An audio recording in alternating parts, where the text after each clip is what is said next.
Do you remember last time you totally lost track of time? Maybe you were having a meaningful conversation, you were working out, or you were working on a task at work that was just extremely challenging. You probably experienced what we call in psychology the state of flow. And the state of flow is an experience that you're totally absorbed in the present moment, and it's really good for your well-being. So people who go into the state of flow they feel better, they are more creative, they have more motivation, but it's also really good for your performance. So in flow, you are facing a challenge that you have the skills to accomplish, and when you're in that zone, you perform at your best level. And I'm gonna tell you about how having flow states in your life during a transition is really important for you in the middle of the storm or middle of transition, just both for your peace but also for your progress. I'm going to talk about 3 ways to get into that flow state. And I remember when I was going through a big loss in my life just before I moved to America.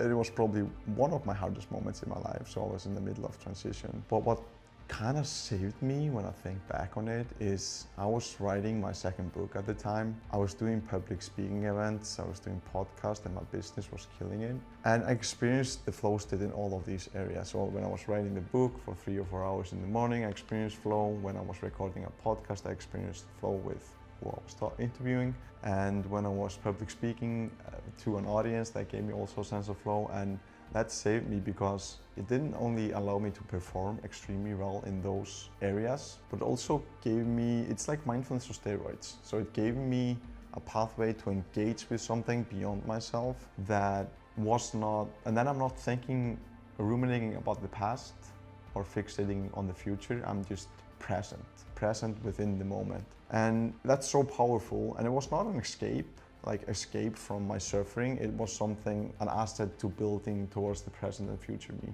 And what happens in flow states, you're completely absorbed in the present moment. And your ego and the experience, there is no ego in flow states. You and the experience, become the same. You feel like you have a sense of control in the activity or a task at hand, and you're completely concentrated on the task at hand. So there's no distractions, because distractions takes us out of the flow state. And when you're in flow state, you also have like a clear goal within the activity. And because of that, you get constantly feedback if you're approaching that goal or getting further away from it. So that's really important. So when I was writing the book, for example, if I had the goal of, if I could write for 3 hours, 5 pages in the book, a sense of flow gave me a sense of flow. But if I would have aimed for like 1 page, I would be bored because it's too easy of a task. And if I would aim for 10 pages, I would become anxious. So I have to have a goal within the activity, and that gives me the feedback. So while I'm writing and I'm losing sense of time, I can feel like I'm progressing towards those 5 pages, and that gets me into flow. And then normally flow state happens when you are doing something that you find inherently enjoyable.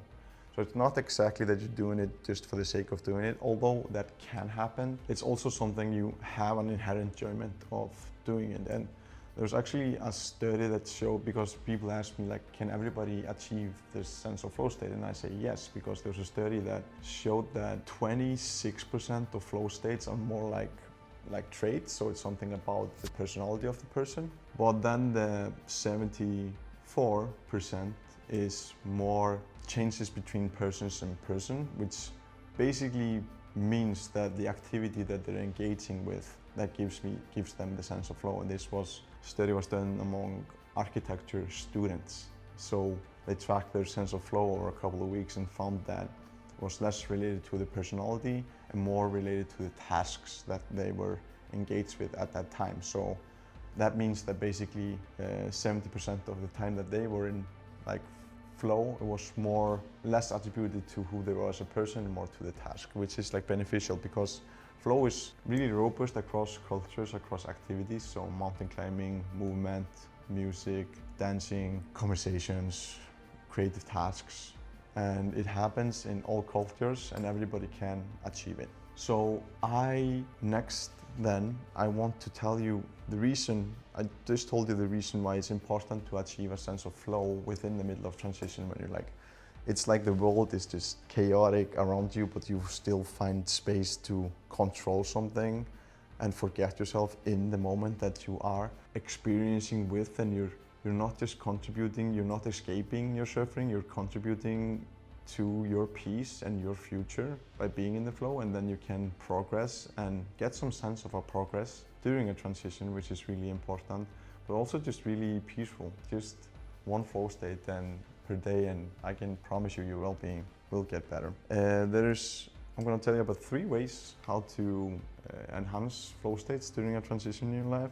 And the first one is identifying your flow triggers. The second one is the balance between the challenge and the skills. And 3 is eliminating distractions. So if we start with the first one, identifying your flow triggers. If you think about what makes you lose the sense of yourself and lose your track of time, and what are you doing? Are you in a meaningful conversation? Are you working out in the gym? Are you running? Are you engaged with a difficult task at work? Where do you tend to experience those flow states? So if you map that, if you just think about your past week or your past weeks, and like, what was that moment when I completely lost track of time? And when you identify those flow triggers, then go intentionally and seek those experiences or challenges again. So if you had a sense of flow when running, then do more of running, or mountain climbing, do more of mountain climbing, or just climbing in the gym, like you went there once and it gave you a total sense of flow. And in my life now, one of the best things, a lot of things give me flow, but I started playing soccer again. And in soccer, you just can't think about anything else except for the game and what you're doing in the game. You have to be completely focused, and that gives me a lot of sense of flow in my life, and that's basically adding so much value to my life in terms of peace, but also in terms of progress, because football is so hard to play, and I'm getting into a way better shape just by playing football, because it's completely different than being like in a good running shape or in a good gym space. So identify your flow triggers and then intentionally seek those flow experiences again.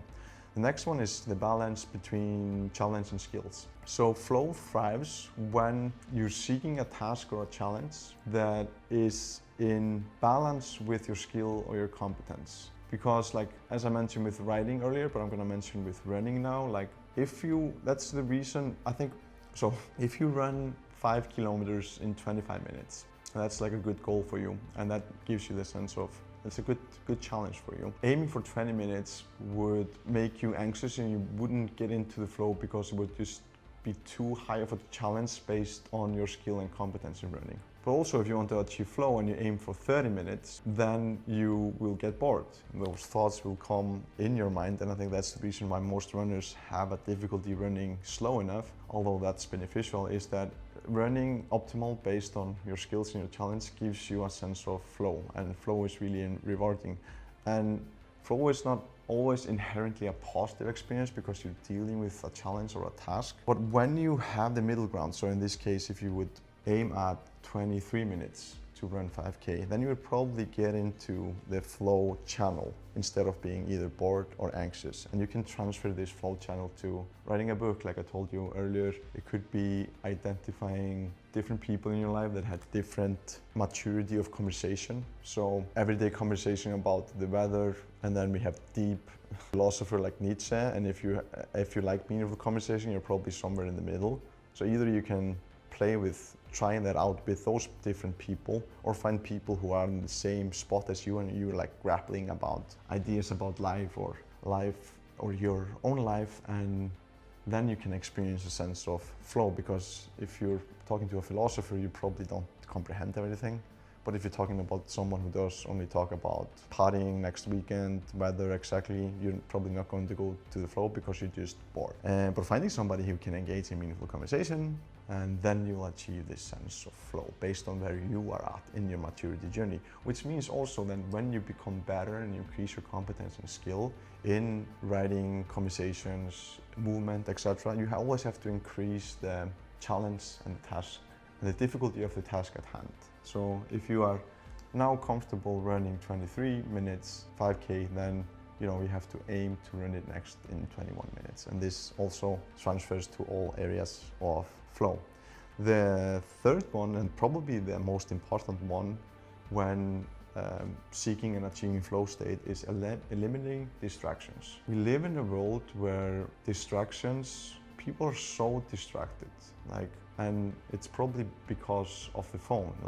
People are looking at the notification of the recent post on Instagram, or somebody messaged them and they have a notification turned on. And when you are let's say I'm writing and I would have a notification on in my phone, somebody would send me a message, that would definitely take me out of the flow state, and I would start to look at the message and maybe respond to the message, which takes you out of the flow state, which is not good. And just the attention span is just so low. So if you can eliminate distractions and get a sense of flow in your life, you get ahead of most people in your life, because most people are just really distracted, and distraction crushes the flow state. So what you want to do is that you want to find time for flow, and then you want to, in your phone, you want to turn off your notifications. So whether that's in a conversation, it's in the gym, or that's when you're working on task at work, turn off the notification and then put your phone somewhere else. Have it in your car, or have it in your bag, or have it in a locker, and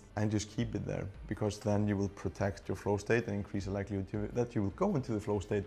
And that is not only going to give you peace, but it's also going to give you a lot of progress. If I experience one flow state per day, I'm happy. I don't have to experience more. If it's through one conversation, one task at work, or one movement, I truly experience the flow state, my life is just really good. It gives me a sense of progress, it gives me peace, it gives me well-being, it gives me self-understanding, and if I have a day without the flow state, I'm not functioning as well mentally in my life.